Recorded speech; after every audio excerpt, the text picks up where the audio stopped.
그래서 오늘은 무릎 통증의 원인부터 그리고 치료법까지 자세하게 이야기 한번 해보도록 하겠습니다. 네. 오늘의 주제, 만성 무릎 통증의 원인과 치료라는 주제로 이야기를 나눠보겠습니다. 도움 말씀 주실 분 모셨는데요. 정형외과 전문의 양혁재 원장 나오셨습니다. 안녕하십니까? 안녕하세요. 네, 안녕하세요.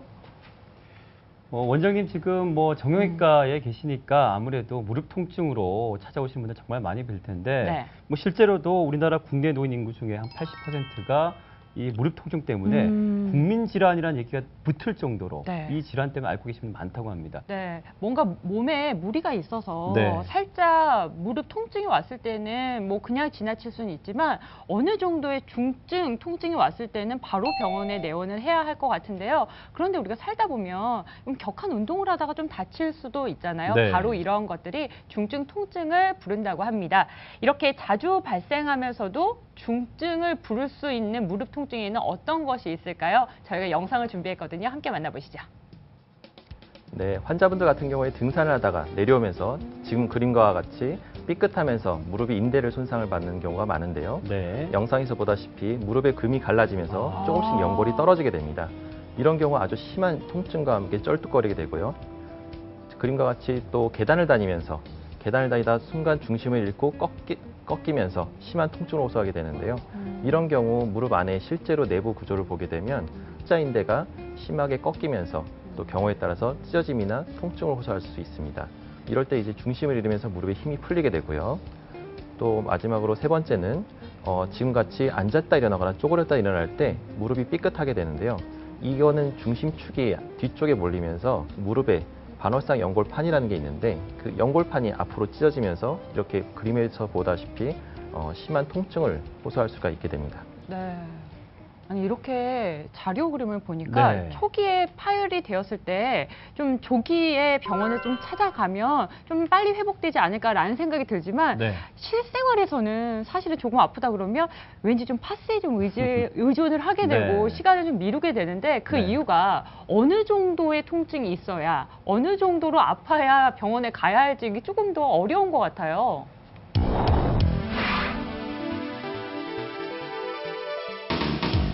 솔직히 저도 집에서 저희 와이프한테 아프다고 하면 파스만 붙이라고 하는데요.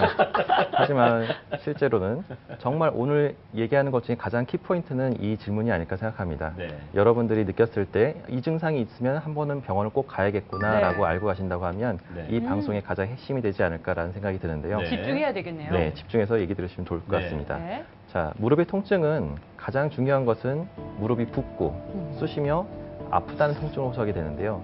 일반적으로 제가 느꼈을 때 무릎이 부었는지 안 부었는지 환자분들은 잘 모르겠다고 합니다. 내가 살이 쪄서 부은 건지 그냥 부은 건지 솔직히 말하면 의사들이 만져보지 않는 이상 이게 정확하게 알 수는 없고요. 네. 무릎이 부었다는 느낌은 일반적으로 환자들이 호소할 때는 내가 무릎을 피려고 할 때 뻣뻣하고 구부리려고 할 때는 완전히 안 구부러진다.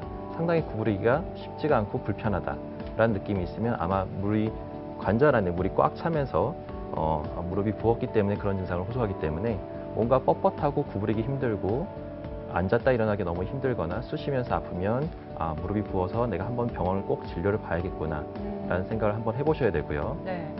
두 번째로는 낮에는 가끔 아플 수가 있습니다. 근데 그러다가 금방 몇 초 만에 통증이 없어지니까 에이, 별거 아니겠구나. 하지만 그것도 몸 안에서 보내주는 하나의 신호입니다. 몸 안에서 작은 손상이 있었지만 그 손상을 무시할 만큼 다른 부분이 보완을 해주기 때문에 일시적인 통증을 가라앉은 것 뿐이지만 실제로는 그 병이 조금씩 커지게 되고요. 그래서 낮에 아팠던 통증들이 결국은 밤에 자다가 쑤시면서 아파가지고 통증이 오기 시작하면 그때는 반드시 이제 병원을 오실 생각을 하는데요. 제 개인적인 생각으로는 낮에 통증이 오더라도 한 번쯤은 병원에 와서 정확한 진단을 받으시는 게 병을 더 키워서 오시는 것보다는 훨씬 더 치료하는 것에 있어서 간단한 치료가 가능하게 됩니다. 또 세 번째로는 내가 걸을 때 걷다가 갑자기 삐끗하면서 통증이 오고 갑자기 안 펴지거나 안 구부러지는 증상이 나타날 수가 있습니다. 이런 증상이 있을 때는 왜 그러지? 하면서 발을 막 풀어보기도 하고 막 힘도 줘보고 잠시 쉬었다가 다시 걸어보기도 하는데요. 그러다가 또 없어지면 괜찮겠지라고 생각하시는 분도 꽤 있습니다. 하지만 그런 증상이 한번 나타났다는 것은 이건 반드시 검사를 한번 꼭 해봐야 될 소견입니다. 그래서 걷다가 나도 모르게 통증이 오면서 구부리기 힘들거나 안 펴지거나 그런 증상이 잠깐이라도 있었다고 하면 반드시 병원에 오셔서 그 원인에 대해서 한번 검사를 해보는 것이 나중에 더 큰 병을 키우는 것보다 훨씬 더 좋은 치료로, 간단한 치료로 할 수가 있습니다. 마지막으로 다리가 휘어져서 O자형 모양을 이루는 환자분들이 있습니다. 이 O자형 다리는 실제로 걸을 때 뒤에서 가만히 보게 되면 뒤뚱뒤뚱 걷게 되고요. 다리가 휘어져서 걸을 때 한 번에 쉽게 일어나지 못하고 짚고 일어나셔야 되거나 그런 분들이 많습니다. 이런 것들은 솔직히 말하면 할머니, 할아버지들 또 연세 있으신 분들이 관절염을 많이 호소하시면서 이거를 통증을 호소하시는 분이 꽤 많은데요. 실제 이 환자분들하고 진료를 하다 보면 자제분들한테 통증을 괜히 얘기하고 싶지 않아서 나는 안 아프다, 상관없다라고 얘기하시는 분들이 많은데 가족분들이 한번 정말 유심 있게 보시고 본인의 어머님이나 아버님이 걷때 뒤뚱뒤뚱 걸으시거나 앉았다 일어날 때 한 번에 못 일어나신다고 하면 어머님이 혹시 평소에 많이 불편하신 건 아닌가라는 생각을 한 번쯤 해보시고 병원에 한번 모시고 오시면 더 좋을 것 같습니다. 네. 그러니까 그 아프단 말씀을 안 하시잖아요. 네.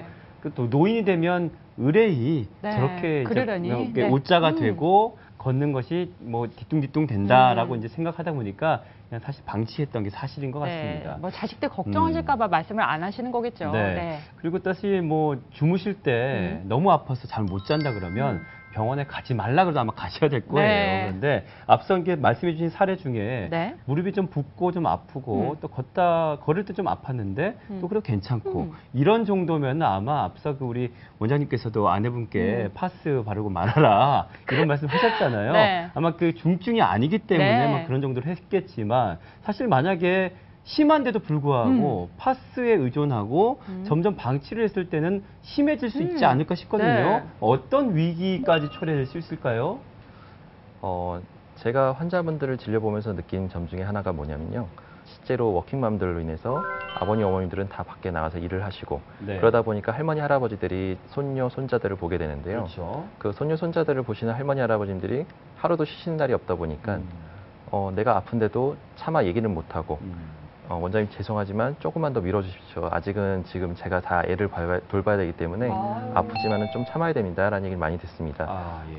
그런 얘기를 보면은 참 안타까운데요. 당장 네, 좀 네. 치료하지 않으면 이게 병이 더 커질 거고 병이 더 커지게 되면 어쩔 수 없이 수술은 더 커지게 되는데 네. 수술을 하지 않고 지금 나을 수 있을 때 조금이라도 더 빨리 치료했으면 좋겠다라는 생각을 자꾸 말씀을 하시지만 그런 거를 자꾸 미루시는 분들이 꽤 많습니다. 네. 그래서 그런 거에 대한 그 병을 자꾸 키우시게 되면 그게 나이 드신 분이든 젊으신 분이든 결국은 연골은 점점 손상이 진행되고요.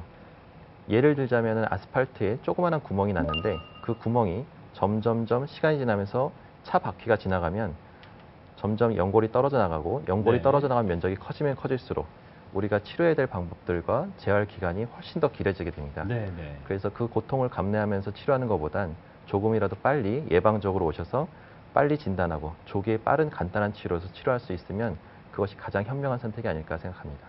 네, 뭐 간단한 뭐 시술이라든지 간단한 진료로 고칠 수 있는 걸 이렇게 방치하다 보면 더 큰 병을 얻을 수 있다는 점 여러분 꼭 기억하셨으면 좋겠습니다. 네. 근데 사실 이 무릎 통증하면 어떤 거 생각하세요? 아무래도 이제 퇴행성 관절염? 네, 어르신들. 그렇죠. 네, 네. 통증하면 뭐 쑤시고 아프다? 네. 좀 이렇게 뭉뚱그리게 되는데 그런 통증도 어느 정도 이게 구분이 되나요?